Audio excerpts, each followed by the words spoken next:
ਸਤਨਾਮ।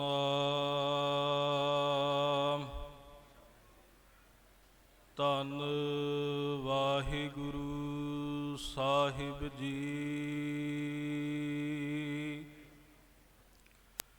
ਸਾਚੋਂ ਉਪਜੈ ਸਾਚ ਸਮਾਵੈ,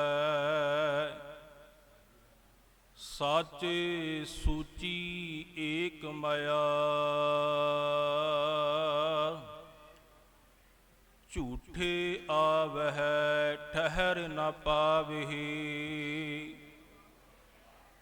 ਦੂਜਾ ਆਵਾ ਗਾਉਣ ਪਿਆ।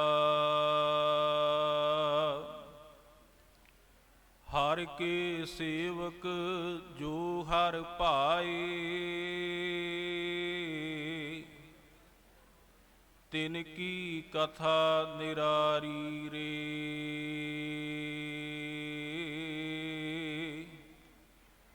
ਆਵਹਿ ਨਾ ਜਾਹਿ ਨਾ ਕਬਹੂ ਮਰਤੇ, ਪਾਰ ਬ੍ਰਹਮ ਸੰਗਾਰੀ ਰੇ।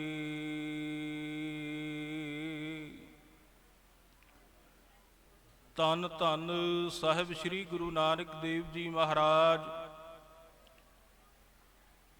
ਗੱਦੀ ਤੇ ਬਿਰਾਜਮਾਨ ਸ਼ਬਦ ਗੁਰੂ ਚਵਰ ਛਤਰ ਤਖਤ ਦੇ ਮਾਲਕ। ਬਾਣੀ ਕੇ ਬੋਹਿਤ ਕਲਯੁਗ ਕੇ ਜਹਾਜ, ਖੰਡਾਂ ਬ੍ਰਹਮੰਡਾਂ ਦੇ ਮਾਲਕ। ਧੰਨ ਧੰਨ ਸਾਹਿਬ ਸ੍ਰੀ ਗੁਰੂ ਗ੍ਰੰਥ ਸਾਹਿਬ ਜੀ ਮਹਾਰਾਜ,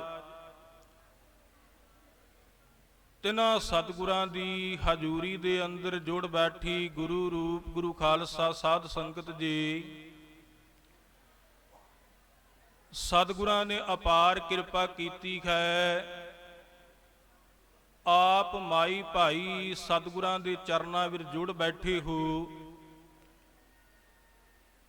ਸਤਿਗੁਰਾਂ ਨੇ ਅਪਾਰ ਕਿਰਪਾ ਕੀਤੀ ਹੈ। ਹਰ ਸਾਲ ਦੀ ਤਰ੍ਹਾਂ ਬ੍ਰਹਮ ਨੇਸਤੀ ਬ੍ਰਹਮ ਸਰੋਤਰੀ ਮਹਾਂਪੁਰਖ ਸ਼੍ਰੀਮਾਨ ਸੰਤ ਬਾਬਾ ਦਲੀਪ ਸਿੰਘ ਜੀ, ਤਿਨਾਂ ਦੀ ਸਾਲਾਨਾ ਬਰਸੀ ਦੇ ਉਪਲਕਸ਼ ਦੇ ਅੰਦਰ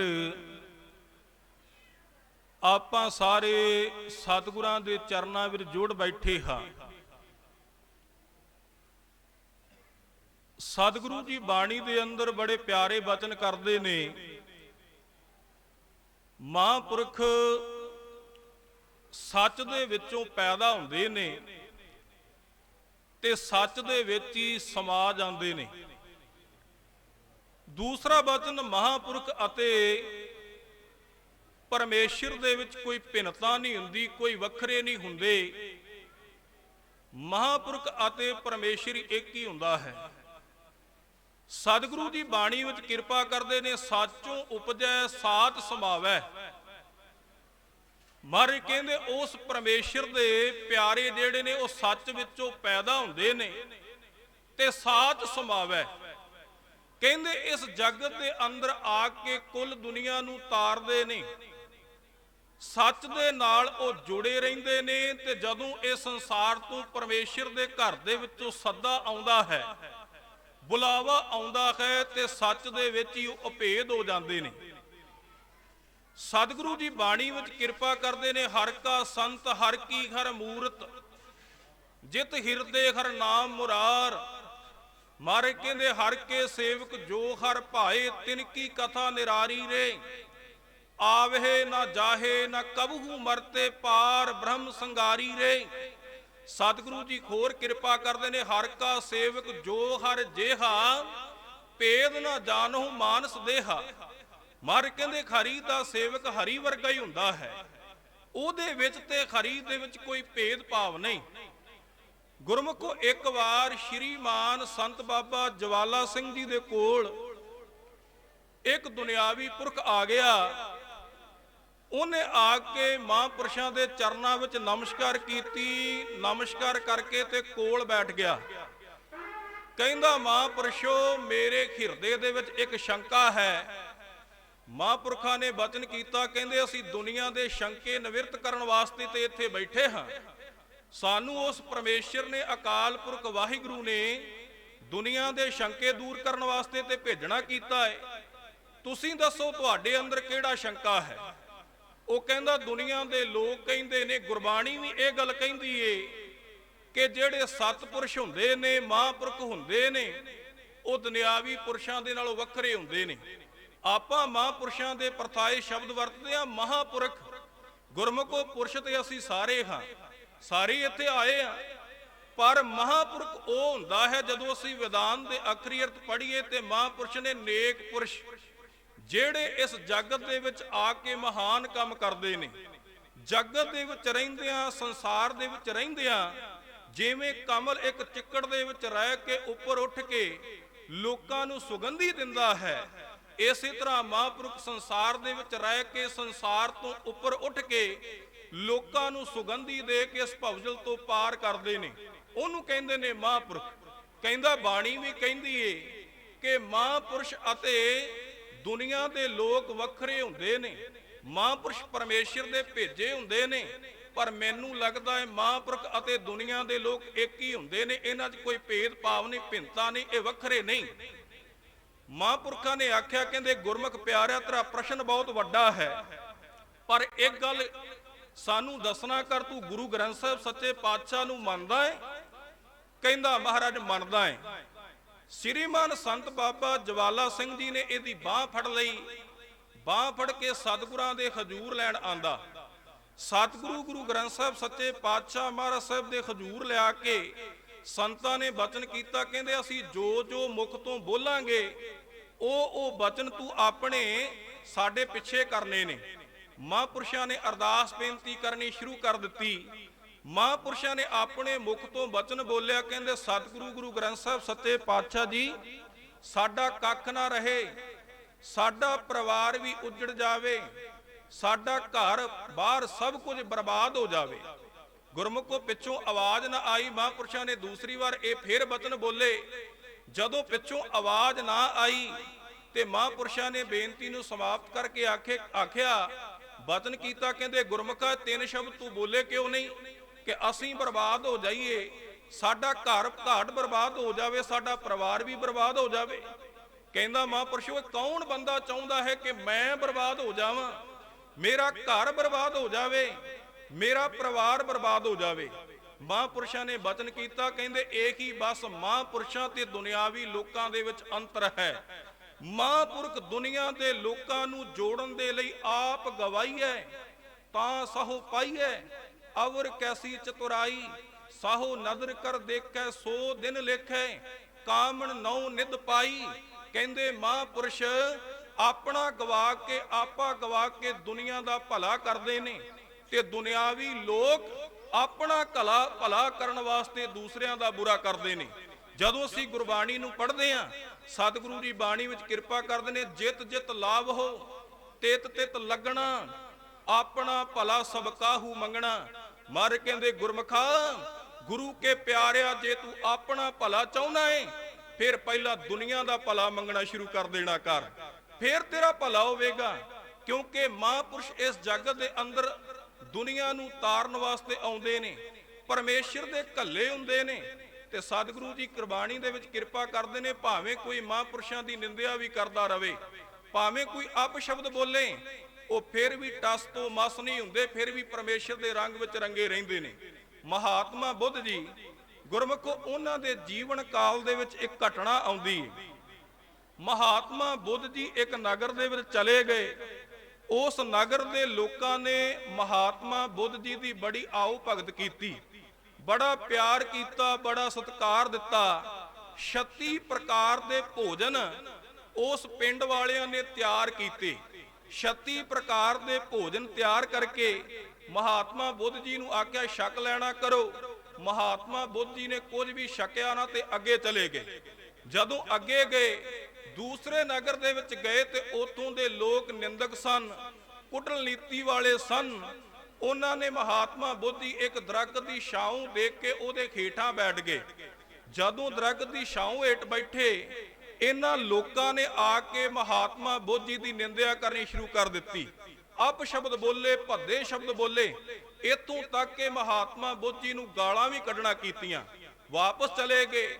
ਕੁਝ ਸਮੇਂ ਤੋਂ ਬਾਅਦ ਜਦੋਂ ਆਏ ਤੇ ਮਹਾਤਮਾ ਬੁੱਧ ਜੀ ਉੱਥੇ ਹੀ ਬੈਠੇ ਸਨ।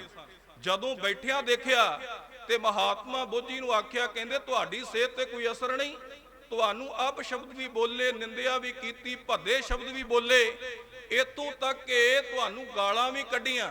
ਮਹਾਤਮਾ ਬੁੱਧ ਜੀ ਕਹਿੰਦੇ ਇਸ ਨਗਰ ਤੋਂ ਪਹਿਲਾਂ ਜਿਸ ਪਿਛਲੇ ਨਗਰ ਦੇ ਵਿੱਚ ਮੈਂ ਗਿਆ ਸਾਂ, ਉਹਨਾਂ ਲੋਕਾਂ ਨੇ ਮੇਰੀ ਆਉ ਭਗਤ ਬੜੀ ਕੀਤੀ ਏ।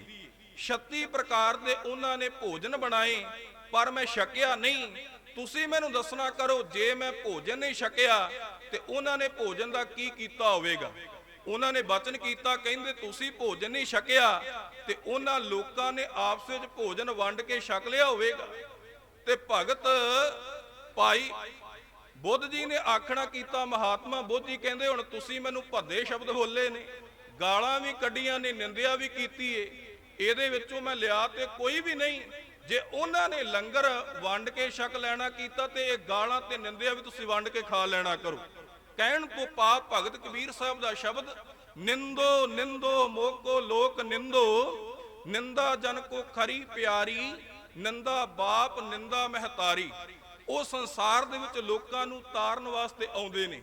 ਇਸੇ ਤਰ੍ਹਾਂ ਮਹਾਪੁਰਸ਼ ਸ਼੍ਰੀਮਾਨ ਸੰਤ ਬਾਬਾ ਦਲੀਪ ਸਿੰਘ ਜੀ ਇਸ ਸੰਸਾਰ ਦੇ ਵਿੱਚ ਆਏ ਤੇ ਕੁੱਲ ਦੁਨੀਆ ਨੂੰ ਉਹਨਾਂ ਨੇ ਇਸ ਇਲਾਕੇ ਨੂੰ ਤਾਰਨਾ ਕੀਤਾ ਹੈ। ਗੁਰਮੁਖੋ, ਮੈਂ ਖੁਦ ਛੋਟੇ ਹੁੰਦਿਆਂ ਮੇਰੇ ਝਾਮਕੇ ਨਗਰ ਦੇ ਵਿੱਚ ਨਾਨਕੇ ਨੇ, ਮੈਂ ਖੁਦ ਮਹਾਂਪੁਰਸ਼ਾਂ ਦੇ ਦਰਸ਼ਨ ਕਰਨ ਵਾਸਤੇ ਆਉਂਦਾ ਰਿਹਾ। ਮੇਰੀ ਮਾਤਾ ਜੀ ਨੇ ਮੈਨੂੰ ਇੱਕ ਬਚਨ ਸੁਣਾਇਆ, ਕਹਿੰਦੇ ਸੀ ਛੋਟੇ ਛੋਟੇ ਹੁੰਦਿਆਂ ਮਹਾਂਪੁਰਸ਼ਾਂ ਦੇ ਦਰਸ਼ਨ ਕਰਨ ਵਾਸਤੇ ਆਉਂਦੇ ਸਾਂ। ਇਹ ਗਰੀਬੜਾ ਸਿੱਖ ਉਹ ਦੁੱਧ ਵੇਚ ਕੇ ਗੁਜ਼ਾਰਾ ਕਰਦਾ ਸੀ, ਆਪਣੇ ਪਰਿਵਾਰ ਨੂੰ ਪਾਲਦਾ ਸੀ। ਕਹਿੰਦੇ ਇੱਕ ਦਿਨ ਕੀ ਹੋਇਆ ਕਿ ਜਿਸ ਗਾਈ ਦਾ ਉਹ ਦੁੱਧ ਵੇਚ ਕੇ ਆਪਣੇ ਪਰਿਵਾਰ ਦੀ ਪਾਲਣ ਪੋਸ਼ਣ ਕਰਦਾ ਸੀ, ਉਹ ਗਾਈ ਕਿਸੇ ਕਾਰਨ ਚੜਾਈ ਕਰ ਗਈ, ਮਰ ਗਈ।